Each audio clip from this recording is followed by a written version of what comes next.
Amigos televidentes, muy buenas noches. 7 personas, entre ellas Carlos Pareja Yanuseli y Carlos Pareja Dazún, serán llamadas a juicio por presunto lavado de activos. Así lo resolvió esta tarde el juez Leonel Ronquillo, tras una audiencia de más de 7 horas.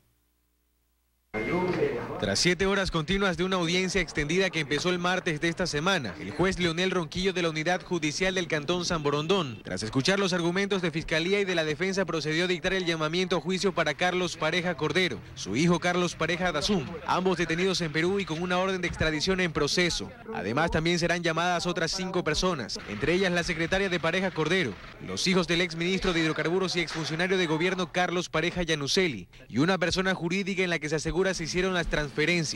A ellos se los acusa por el delito de supuesto lavado de activos en el caso Petroecuador. La defensa de los implicados encuentra reparos en los argumentos expuestos por Fiscalía y por lo tanto en la decisión tomada por el juez. El juez terminó por ratificar la pretensión de la Fiscalía sin el juez hacer una fundamentación mayor. El delito que han presentado como base y los bienes y los hechos que han presentado aquí como lavado de activos no tienen relación. Argumentos que Diana Salazar, fiscal del caso, desmiente, pues indica que hay claros indicios de un proceso de lavado de activos, que si bien por ahora se ha expuesto la compra de un terreno por $180.000, esta asegura sería solo la punta del iceberg. Poco a poco van a ir saliendo cada uno de los actos en los que ellos han incurrido. Este es uno de los tantos. Por ahora los abogados de los acusados esperarán se les notifique por escrito la decisión del juez para en base a eso preparar una nueva defensa. Si consideramos que habría afectaciones constitucionales, podríamos intentar una acción extraordinaria de protección. 4 de los 7 llamados a juicio están fuera del país. Carlos Acoto, 24 horas. El periodista Luis Eduardo Vivanco rindió su versión ante el llamado de la Fiscalía, que lo investiga por un tuit a pedido del Ministerio del Interior. Hasta la Fiscalía llegaron para apoyarlo familiares, amigos, colegas, asambleístas y representantes del gremio. Es el respaldo que desde distintos sectores recibió el periodista y editor de Diario La Hora, Luis Eduardo Vivanco, al acudir a la Fiscalía para rendir su versión en la investigación por presunto delito de intimidación. Se ha cumplido mi versión en este caso, ahora es cuestión, y espero, es cuestión de la Fiscalía de que se dé cuenta de la barbaridad que implica iniciar un proceso penal a un periodista por sus comentarios en redes sociales. No es más que la culminación de una política persecutoria. ¡Solidaridad! El proceso inició por una denuncia del Ministerio del Interior respecto al tuit. Sobre estos colchones descansa la revolución, escrito en la cuenta de Vivanco. Presentó la denuncia en mi contra, sin establecer delito, más o menos como den viendo de qué se lo acusa. No se puede amedrentar que los ecuatorianos tenemos derecho a pensar diferente.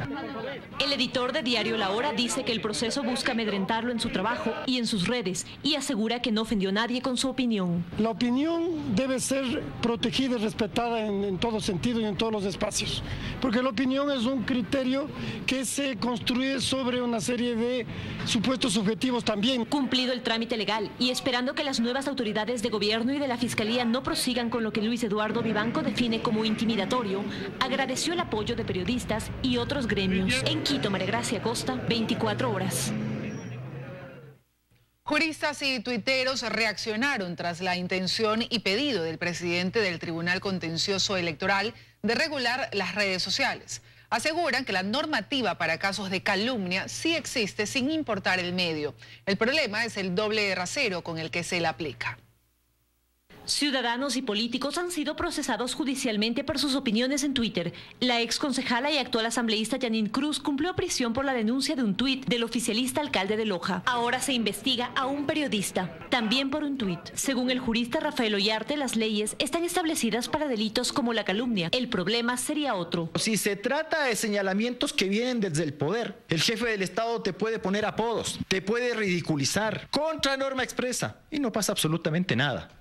Por el contrario, si un funcionario se siente incomodado por la opinión irónica de algún ciudadano, cree que eso no es ironía, sino delito. En su caso, la usuaria de Twitter, Diana Mores, asegura que pese a sentir riesgos, no ha dejado de ejercer la libertad de expresión. Desde que ha existido gobierno, ha existido crítica. A mí me preocupa muchísimo que todo eso empiece a traducirse en represalias reales. Al ser funcionario público, el presidente del Tribunal Contencioso Electoral manifestó que en época de elecciones fue ofendido en redes y por ello hizo un pedido al presidente electo. Es necesario generar una reforma a fin de que en época electoral se garantice esa onda. El señor no es más que un ciudadano como cualquier otro. Si no sabe ejercer el cargo y soportar la crítica, puede presentar la renuncia. Pero el tratamiento de un funcionario público no debe ser distinto. Sobre la posibilidad, Diana Mores considera que hay casos que han rayado en lo ridículo, pero de ahí a pretender regular las redes. Lo único que van a lograr, creo yo, es un poco dispararse al pie, mostrar ese tufillo fascistoide que tienen algunos en el gobierno. La Carta Democrática Interamericana indica expresamente que los funcionarios públicos están expuestos a la crítica y al control social. Resta ver, con el anunciado cambio de estilo del presidente electo, si los funcionarios públicos por su cargo aceptan críticas e ironías o buscan un posible cerco que regule redes. En Quito, María Gracia Costa, 24 horas. El presidente electo Lenín Moreno se reunió en Quito con los representantes de la Asociación de Bancos Privados, a quienes reiteró su compromiso de sostener la dolarización y requirió su apoyo a las políticas económicas. Además, se comprometió a mantener un contacto permanente para evaluar los cambios que se requieran para blindar la solvencia de la banca e impulsar una mayor contribución al crecimiento. A la cita acudieron los miembros del directorio del gremio bancario y ejecutivos de 5 de los 6 bancos más grandes del país: Pichincha, Produbanco, Guayaquil, Internacional y Bolivariano. Y le hemos dicho al señor presidente que la banca está creciendo en créditos y está dispuesta a aumentar la cantidad de créditos colocados en la economía si se generan las condiciones de confianza suficientes, y hemos tenido una muy buena acogida por parte del presidente y vamos a trabajar sobre varias líneas de acción que todavía no podemos anticipar, pero que tienen que ver con mayores desembolsos de crédito para justamente ayudar a la reactivación productiva económica en todas las áreas que requiere el sector privado. Temas de vivienda, temas de inversión, temas productivos, etcétera. Ese del compromiso de los bancos, ya lo estamos haciendo y creo que ahora tenemos la apertura política para poder entablar ese diálogo de forma adecuada. El presidente Correa condecoró hoy con la Orden Nacional al Mérito en el grado de Gran Cruz al presidente del Consejo Nacional Electoral, Juan Pablo Pozo. Durante la ceremonia, Correa destacó la valentía y honradez de Pozo en el proceso electoral. Fue quizá uno de los últimos actos públicos de Rafael Correa como presidente de la República. 6 días antes de entregar el poder, decidió condecorar al presidente del Consejo Nacional Electoral con la Orden Nacional al Mérito en el grado de Gran Cruz, la más alta condecoración de su tipo.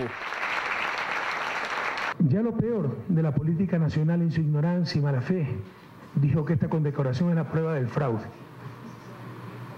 Estamos reconociendo la valentía, la honradez, el profesionalismo, la independencia, la integridad. En el Salón Amarillo del Palacio de Carondelet y con la presencia de varios vocales del CNE, familiares y amigos, Juan Pablo Pozo agradeció por la distinción que recibió en nombre de todos los funcionarios del CNE. Desde una institución que tengo el orgullo de dirigir, logramos defender el bien mayor, la voluntad mayoritaria de la gente. Y no ocultó su admiración hacia el presidente Correa al sentirse complacido por haber sido funcionario durante su gobierno. Y nunca me imaginé recibir la condecoración de ese presidente que ha sabido encauzar al país desde la estabilidad democrática.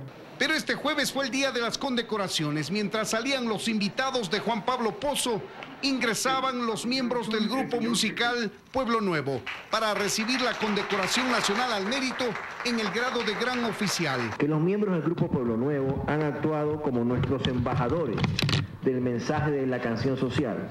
Los cantantes de Pueblo Nuevo, que acompañaron con su música al presidente y funcionarios de gobierno en varios actos oficiales y no oficiales, agradecieron la distinción. En Quito, Freddy Paredes, 24 horas.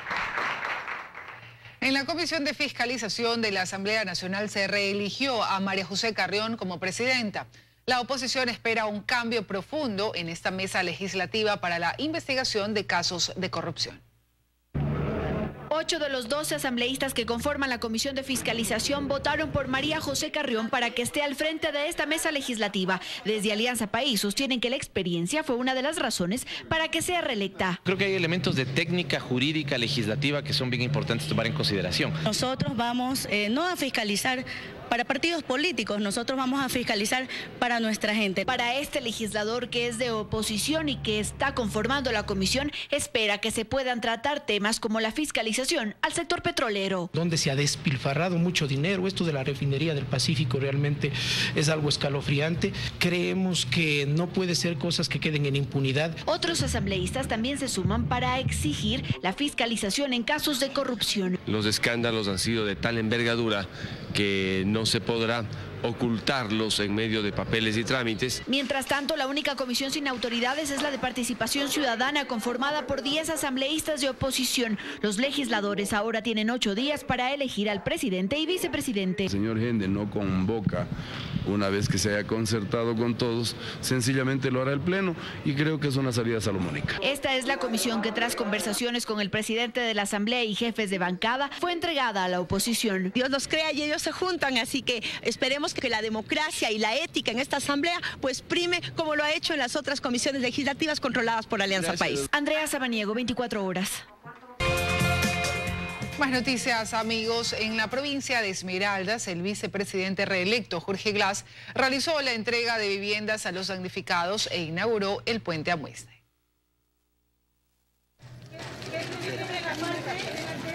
El recorrido en Esmeraldas del vicepresidente de la República, ingeniero Jorge Glass, empezó muy temprano en la mañana en los albergues de Muisne, donde de manera simbólica ayudó a desarmar la última carpa de los albergados. A partir del día de hoy, progresivamente hasta el 23 de mayo, así que de manera simbólica también vamos a declararlo cerrado porque hasta el 23 de mayo ya no habrán familias en estos albergues. Luego recorrió el asentamiento de Bunche, donde varias familias habitan ya el sector, donde se han construido 60 viviendas para los damnificados del terremoto del 16 de abril del 2016. Bueno, primero Muisne es uno de los cantones que tenía mayor población en los albergues. Y hemos venido progresivamente pasando familias a casas construidas. En el sitio también inauguró un CIBB y una UPC que darán seguridad y bienestar a todas las familias reubicadas. Una unidad de policía comunitaria con su dotación, un CIBB, que había un CIBB que se cayó, muy fresco, del nuevo diseño, donde hay 80 niños que comparten con las compañeras del Ministerio de Inclusión Social, con sus propias mamacitas. Al mediodía inauguró el puente peatonal que comunica la isla de Muisne con el continente, obra solicitada hace muchos años por los moradores y que a decir de las autoridades se convierte en la mejor ruta de evacuación de la isla. También en aquellos primeros días, probablemente algunos de ustedes que estén aquí presentes, estaban muy molestos y se negaban a salir de la isla, porque decían que la isla es para Muisne. Sí, la isla es para Muisne, pero la vida es lo primero y la vida sigue siendo lo primordial y la isla de Muisne seguirá siendo para Muisne. Ya en horas de la tarde visitó los albergues de Chamanga y entregó 64 viviendas de las 320 que se construirán en ese lugar. Desde Muisne, Esmeraldas, Carlos Chamorro, 24 horas. La coronel Margarita Pereira es la nueva jefe de la escolta legislativa. Estará al frente de la seguridad para el próximo 24 de mayo, día de la ceremonia de la posesión presidencial. Mientras tanto, las organizaciones indígenas afines al gobierno alistan la ceremonia del traspaso de bastón espiritual.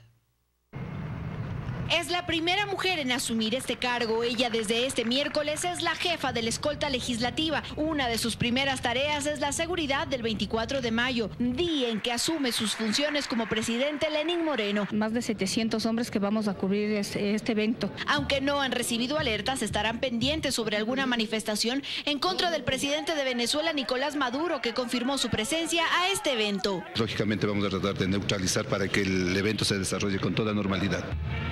Desde ya los policías están ensayando las actividades que tendrán que realizar este 24 de mayo, al igual que el equipo de avanzada del presidente, quienes ya repasan los detalles de la ceremonia en el Palacio Legislativo. Mientras tanto, las organizaciones indígenas afines al gobierno preparan el traspaso del bastón sagrado espiritual a Lenín Moreno. Lo realizarán un día después de su posesión, es decir, el 25 de mayo a las 11 de la mañana en Cochasquí, al noroccidente de Quito. El bastón significa una guía espiritual y emocional para el nuevo mandatario que, según la FENOCIN, ha confirmado su presencia a este ritual sagrado. Él mismo ha sido uno de los mentores en el tema del lugar. A este evento también acudirá el jefe de Estado boliviano Evo Morales y esperan la participación de Rafael Correa. Sería él quien tenga que ir a coger en la entrada de Cochasquí el bastón y que sea entregado en el círculo de la ritualidad de los pueblos, sobre todo de los líderes espirituales. Andrea Samaniego, 24 horas.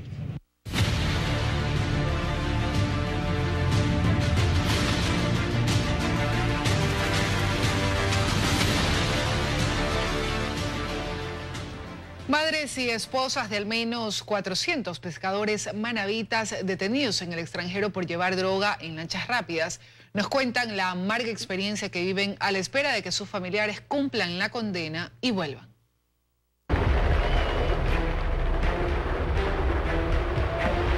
Mis hijos, los dos eran pescadores y ellos están presos en Colombia, ya tienen 1 año presos.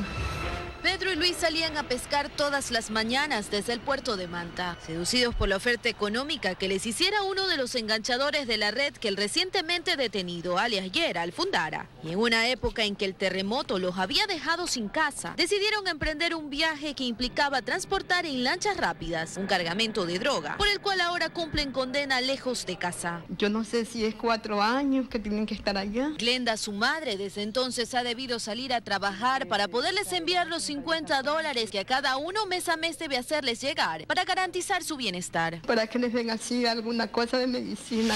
Es el mismo drama que vive Silvia. Ya no sabe de dónde sacar dinero para su esposo, padre de sus 3 hijos, quien también cumple condena en el extranjero, tras prestarse para llevar cocaína hasta Costa Rica, donde lo agarraron preso. Él está enfermo ahorita con un poco de bolas. En Manta, aunque no hay cifras oficiales, se calcula que al menos son 100 los pescadores detenidos por narcotráfico. Y si ese número sorprende, el de Jaramillo entristece. Aquí, en esta aparentemente tranquila comuna manavita, la cifra llega a 300 pescadores que cumplen condena en países de América. Colombia, Guatemala, Honduras, El Salvador, Puerto Rico, Estados Unidos, México. Lo más alarmante es que a Voz Populi se sabe que hay otra gran cantidad de pescadores que sí entregaron la droga con éxito y volvieron. Los vuelteros se le llama, andan en lindos carros, construyen sus casas. De hecho, el número de lanchas en esta comuna con 3.000 pescadores activos se multiplicó en muy poco tiempo. Son cerca de 700 las fibras que hay en el muelle del puerto pesquero de Jaramillo. Curiosamente, muy pocas salen a diario a pescar. De un lado tenemos la base naval, del otro lado tenemos la Fuerza Aérea, por allá tenemos el GIR y sin embargo somos el punto ciego. Es así como Manta y Jaramillo ahora son parte de la ruta que la droga sigue en territorio nacional, causando dolorosos daños que han cambiado la vida de cientos ecuatorianos. Nos hemos de morir y nos hemos de ir con ese recuerdo de no volver a ver a nuestro ser querido. Desde Manabí, con imágenes de Rodolfo Soto, Luisa María Heredia, 24 horas. Una avioneta que cubría la ruta Guayaquil-Salinas se encuentra desaparecida. La Dirección de Aviación Civil trabaja en la búsqueda de la aeronave. Joana Ramos informa.